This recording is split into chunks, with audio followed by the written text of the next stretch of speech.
আল্লাহর হাবিব সাল্লাল্লাহু আলাইহি ওয়াসাল্লাম তার একজন নারী সাহাবী নাম হলো আসমা বিনতে ইয়াজিদ আনসারী রাদিয়াল্লাহু আনহা আল্লাহর হাবিবের কাছে এসে বলতে লাগলেন, ইয়া রাসূলুল্লাহ, আমাকে আপনার কাছে পাঠিয়েছে নারী সমাজের নারীরা, আমি নারীদের পক্ষ থেকে প্রতিনিধি হয়ে আপনার কাছে এসেছি। ইয়া রাসূলুল্লাহ, আমি নারীদের পক্ষ থেকে আপনাকে কয়েকটা প্রশ্ন করতে চাই।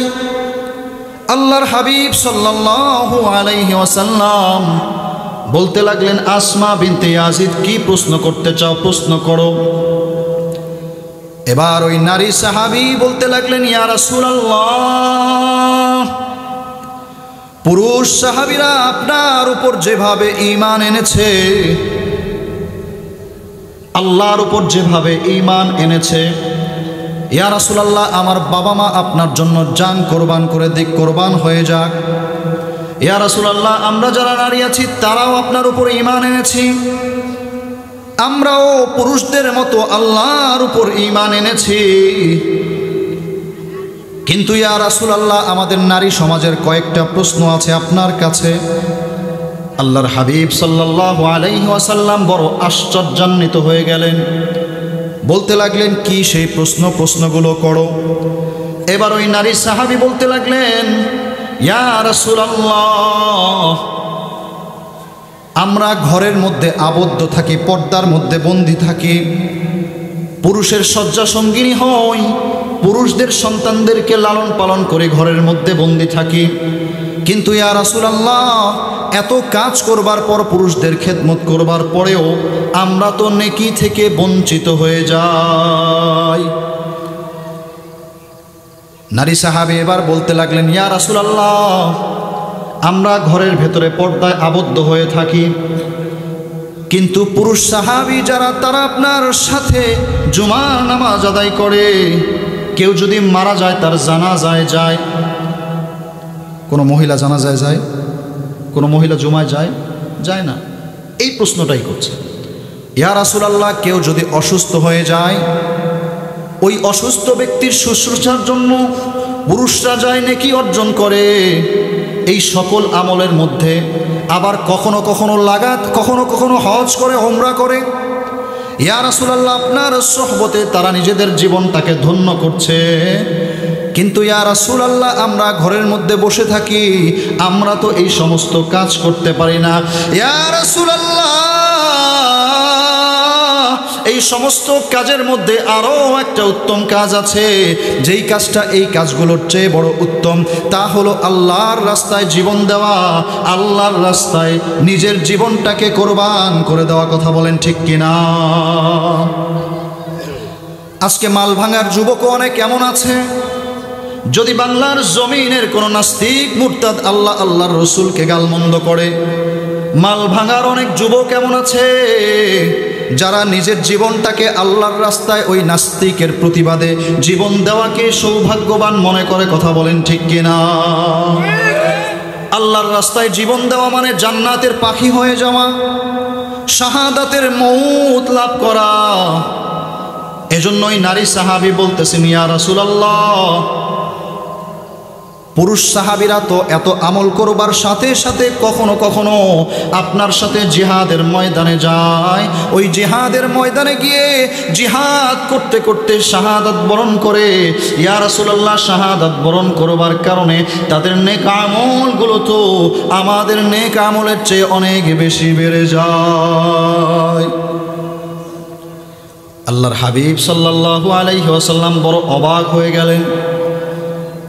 সাহাবায়ে কেরাম, আশপাশে বসা সাহাবায়ে কেরামকে উদ্দেশ্য করে বললেন, ও আমার সাহাবীরা, তোমরা শুনেছো কি এই নারী কেমন প্রশ্ন করেছে? আল্লাহর হাবিব বলতে লাগলেন, এই ধরনের প্রশ্ন একজন নারী করতে পারে এমন আশ্চর্যজনক দিন সম্পর্কে প্রশ্ন ইতিপূর্বে আমার ধারণায়ও ছিল না। জোরে বলি সুবহানাল্লাহ।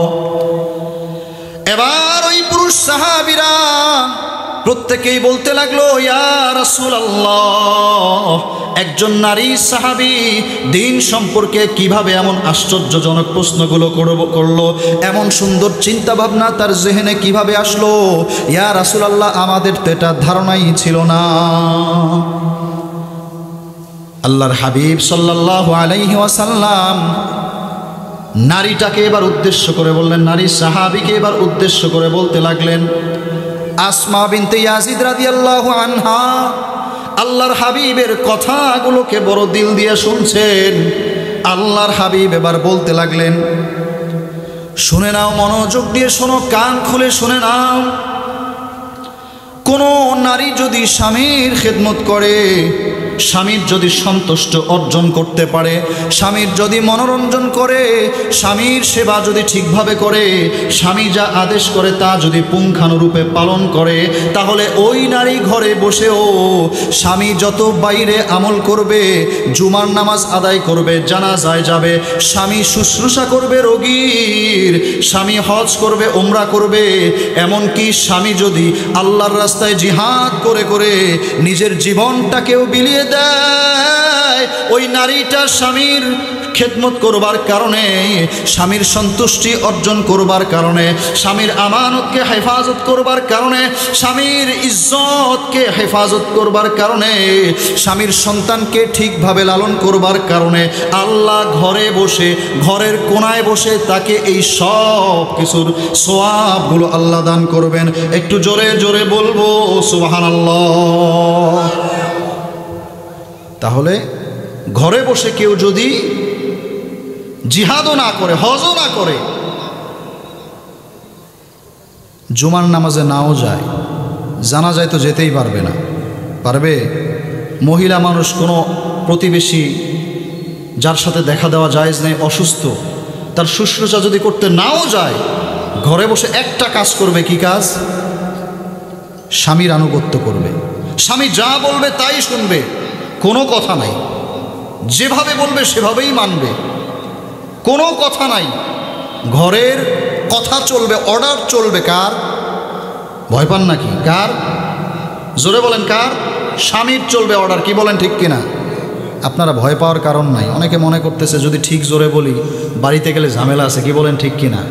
ঝামেলা নাই ইনশাল্লাহ, টেনশনের কারণ নাই ইনশাল্লাহ। এমন আছে বয়ান শেষে বাড়িতে যাবেন, সব চেঞ্জ, সব পরিবর্তন হয়ে যাবে। আল্লাহ তৌফিক দিলে সম্ভব, বলেন আমিন।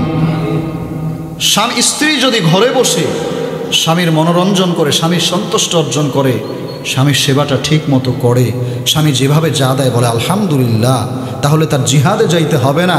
ওই ঘরের কোনায় বসে আমল নামায় লিখতে থাকবে ফেরেশতারা জিহাদের সওয়াব, হজের সওয়াব, উমরার সওয়াব, নামাজের সওয়াব, জুমার সওয়াব, রোগীর শুশ্রূষার সওয়াব, সব সওয়াব তার আমল নামায় ঘরে বসে পাবে। জোরে বলি সুবহানাল্লাহ। এজন্যই